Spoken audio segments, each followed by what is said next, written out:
Hi guys! Happy Saturday! So ngayon ay Saturday ay may handaan kami. Maliit na salo-salo dahil birthday ni Congressman.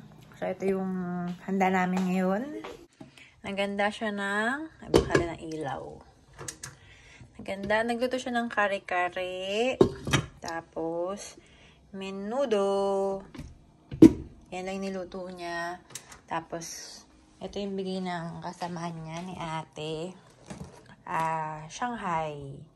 Tapos, saing na lang kami ng kanin. And, ito kasi, binili namin to dyan sa may Countdown. Lechong manok, pero mas in-air fryer namin para ganyan, para mas crispy siya. Mas masarap. Yan. Tapos, nagpaluto pa kami ng pansit. Tofu. Yun. Yun lang, para makaraos ang kanyang simpleng kaarawan. ML pa more. So, ito, buti medyo maganda ngayon ang klima. Maaraw. Pero mahangin. Meow! Ba? Meow, meow. Ayun na yung tanim ko. Ang bulaklak. O, diba? Ang bulaklak na siya. Ang dami na. Tapos yung isa, marigold ata yun o dahlia. Wala. Natuyot na. Jockey kaya sa orange! Bagay sa'yo yung kulay nila. Pupunin mo ko walang lagi, kita'y ka ng dream. Rolling in the deep.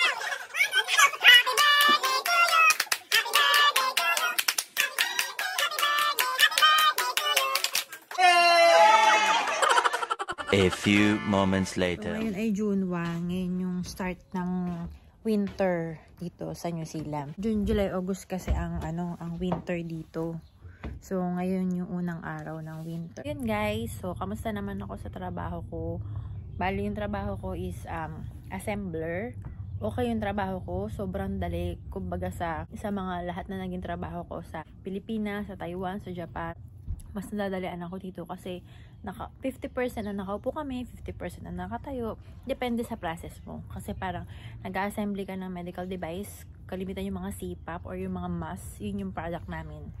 Mga medical devices. Tapos, madali lang kasi every 2 hours, din yung mag-rotation. So, kailangan yung isang line para mabuo mo siya, alam mo lahat ng process.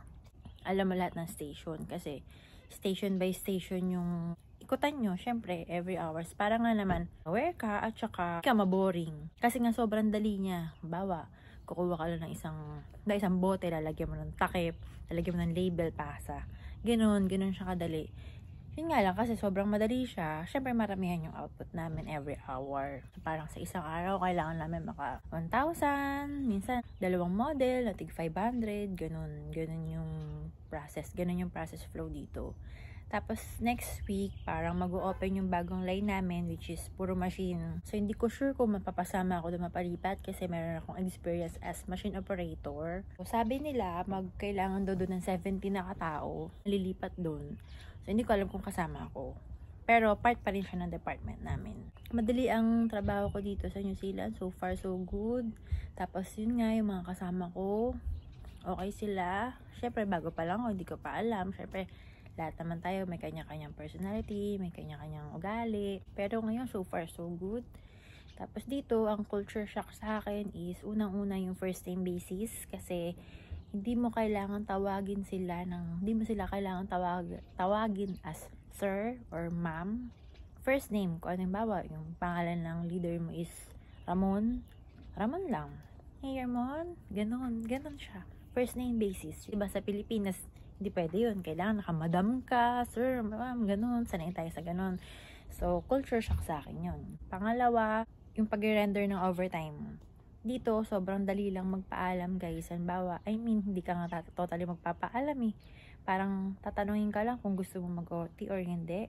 Yes or no lang. Kapag no, okay. Kapag yes, edi go. Yun, walang sapilitan ng OT. Yung magpaalam ng vacation leave. So, kasi ako meron akong ipa-file na VL sa 14 kasi nga kailangan ko mag-renew ng passport ng mga bata na malayo kasi dito. So, kailangan namin sumakay ng eroplano. So, nagsabi lang ako. Sabi niya, okay. Wala nang tanong-tanong kung anong reason. Basta yun lang. Sabi niya lang, check the availability and yes, okay. Ganun lang. Parang grabe, no? Parang kung sa Pilipinas, daming pahirapan. Hindi naman sabihin about magtuwing Pinas, pero kasi base sa mga experience ko, kailangan talaga ng reason. At saka, kung hindi talaga uubra yung availability ng tao, kung walang manpower ng araw na yun, hindi pwede, diba? Parang, kailangan mo i-reschedule yung kinakailangan mong gawin, parang ganun. Dito wala nang kailangan, marami ng further explanation, basta madaling magpaalam ng vacation leave. Halimbawa naman, yung pagpa-file ng sick leave or medical certificate, halimbawa may sakit ka at umabsent ka ng 2 araw, hindi ka pa rin nila hihinga ng medical certificate. Pero sa ikatatlong araw, dun ka na nila kailangan hingaan. Hindi siya hassle, tapos kasi meron akong kasamahan na galing siya sakit, tinanong pa siya ng leader namin na, okay ka lang? Kaya mo na ba pumasok? Kung di mo kaya pumasok, okay lang, magpahinga ka. Alam mo yun, parang, oh grabe, parang nakaka-stress-free. Kung ganun yung environment mo, parang ang sarap magtrabaho kasi parang, hindi big deal lahat. Alam mo yung pwede naman pala maging ganun. Bakit sa mga previous job ko, I mean, mostly sa Pilipinas, or, ewan ko doon ko na-encounter kasi yun na parang, kailangan, hindi naman sa parang, kailangan mo talaga mag-present ng med-cert kapag ang reason mo is syempre may sakit. So, automatic, kailangan niya may medical certificate para magamit mo yung sick leave mo. Ganon. Ito, wala. Up to 2 days. Pag-i-English, syempre, multicultural kami dun sa company namin. Syempre, iba-ibang lahi yun. Mayroong Pilipino, Thailander, mayroong Spanish, Siberian pa nga iba, Indian, Fijian, marami, Maori, Samoan, iba-ibang lahi, Kiwi. Sobrang daming culture. Multicultural talaga, lalo na yung linya namin, iba-ibang lahi, may mga Taiwanese pa nga eh. At the same time, syempre, ang encourage namin, at syempre, talaga naman dapat, ang speaking language namin is English. So, kahit na Pinoy yung katabi ko, since meron nga kami ibang kasama sa linya na ibang lahi, mag-i-English talaga kami. Hindi kami pwedeng mag-Tagalog kasi napaka-unethical nun kapag may ibang lahi na nandyan, tapos sariling lengguwahe mo yung gagamitin mo. Nag-English kami, at kahit na iba, syempre, hindi naman tayo ganun kagalingan sa English. Parang kahit na mga Kiwi na sila or taga dito sila sa New Zealand or mga Amerikana sila, kahit na barok-barok pa yung pag-i-English mo, yung way of communication mo, hindi big deal sa kanila. Magigets sila yung sasabihin mo. Ganun dito. Unlike sa Pilipinas, sa interview pa lang, para kang dumadaan sa butas ng karayom, kailangan tama yung grammar mo, yung pronunciation mo, kasi kung hindi, alam mo yun, parang mga alta na pagkatawanan yung pag-i-English mo, ganun. Para tuloy yung confidence mo sa sarili mo is bababa kasi natatakot ka, baka mamaya mali-mali yung grammar mo. Dun, sa Pinas. Dito, walang ganun. Kahit gano'n ka para English Carabao pa yan or what, maintindihan nila.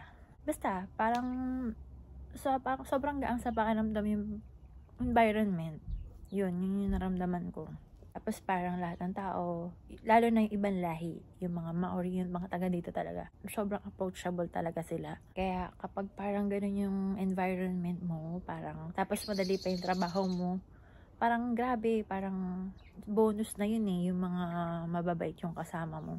Parang yung bonus na yun. Kasi almost nakakalahating buwan na ako doon and na-enjoy ko na yung pagkatrabaho ko. One thing pa, dun sa company namin, siyempre sa Taiwan din naman and yung iba sa Pinas, alam ko may mga microwave din doon. Dito kasi sobrang dami ng microwave dun sa pantry. Kung makikita nyo, ipa-flash ko na lang dyan sa video. Tapos, mayroong toaster, microwave, tapos only drinks ng milk, fresh milk, chocolate drink, tea, kape, tapos may mga disposable cups and spoon and fork. So parang ang generous lang bilang empleyado na alam mo yun, hindi ka pinagdadamutan. Hindi naman sa hindi pinagdadamutan, parang privilege mo na ma-experience yung ganun. Kasi nagtrabaho ako nun sa Pinas, sa Taiwan, sa Japan, walang ganito. Di ko sure kung sa Pinas, alam ko sa mga BPO company, mga call center, may mga paganyan eh. Pero kasi syempre ako, first time ko ma-experience to na parang ang galing, no, ang generous lang na only coffee ka, only drinks, ganun. So yun, natutuwa lang talaga ako. This week, sinelebrate namin yung Samoan Week. Bali, nagdala-dala sila ng mga pagkain nila. Tapos, kumain kami. So, meron akong video nun. Napakita ko na lang. Kumain kami ng mga pagkain nila. Tapos, shinare din nila yung sayaw nila. So, nakakatuwa lang kasi, alam mo yun, parang privilege na ma-experience mo, na masaksihan mo yung ganong special event sa culture nila as sa Samoa 1 week. So, hanggang ngayon, parang hindi pa rin ako makapaniwala na dati nagkatrabaho ako sa Pilipinas, nakatungtong ng Japan dahil nga napadala ng kampanya, tapos nakarating ng Taiwan dahil sa sariling apply na rin.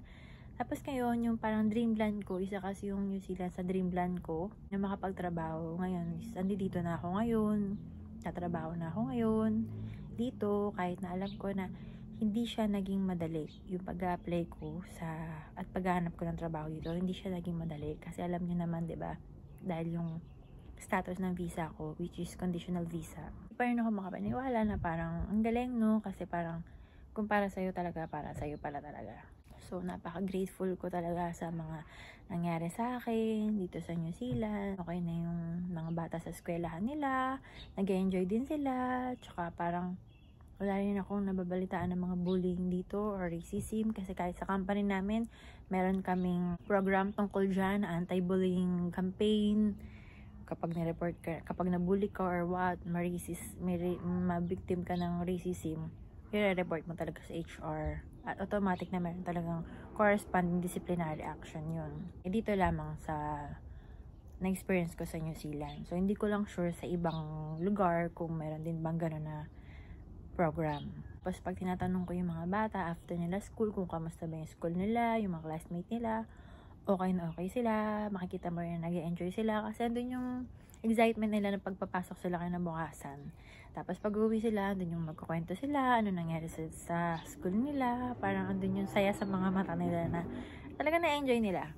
Na-enjoy na talaga nila yung eskwela nila dito sa New Zealand. Goal ko is sana matuto ako mag-drive kasi kailangan, necessity kasi talaga yun eh. Kailangan talaga na marunong ka mag-drive pag ganito ka sa New Zealand kasi una yung pang trabaho ko is afternoon.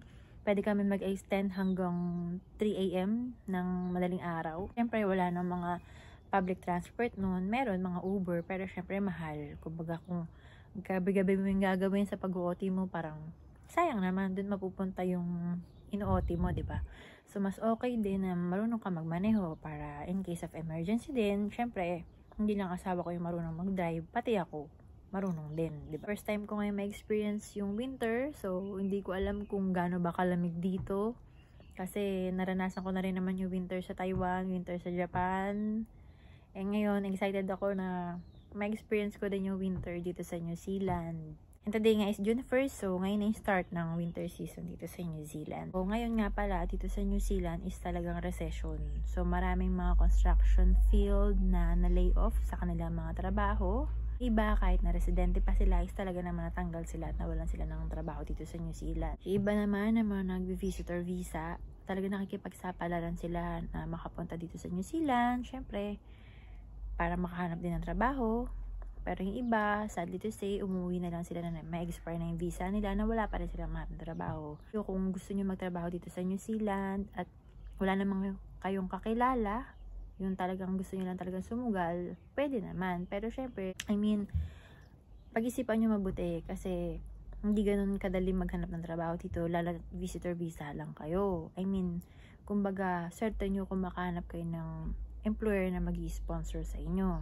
O saka, siguro okay lang din na mag-visitor visa kayo kung meron na kayong kapamilya or relative na nandito para masuportahan din yung everyday needs nyo. Kasi guys, sobrang taas ng cost of living dito sa New Zealand. So kung meron kayong TikTok, lagi ako nag-upload sa TikTok ko kasi doon mga shorten lang yung mga in-upload ko. Mataas ang cost of living kasi kalahati, halos yung sa sahod mo, kalahati nun, lalo na ikaw lang mag-isa ang nagtatrabaho dito. Halos kalahati ng sahod mo is mapupunta lang sa bahay. Lalo na kung pamilya kayo. Hindi ko lang alam. Lalo na kung pamilya kayo, syempre, mas malaki. At saka depende sa location. Since kami nakatira kami sa Auckland, mas mataas talaga ang cost of living ng house rent dito. Weekly. Weekly kasi ang bayaran dito weekly kasi ang sahuran dito at weekly rin syempre ang bayaran ng bills. So, advice ko lang sa inyo kung gusto niyo mag-visitor visa, pag-isipan niyo mabuti at saka kailangan alamin nyo muna yung bansang pupuntahan nyo, kung ano bang status niya, kung recession ba, kung okay naman yung pag-hiring nila ng mga overseas applicant. So, yun lang guys. So, yun lang yung share ko dun sa trabaho ko and sa may 3 months experience dito sa New Zealand. So, kita-kits na lang ulit tayo. See you on my next vlog. Bye!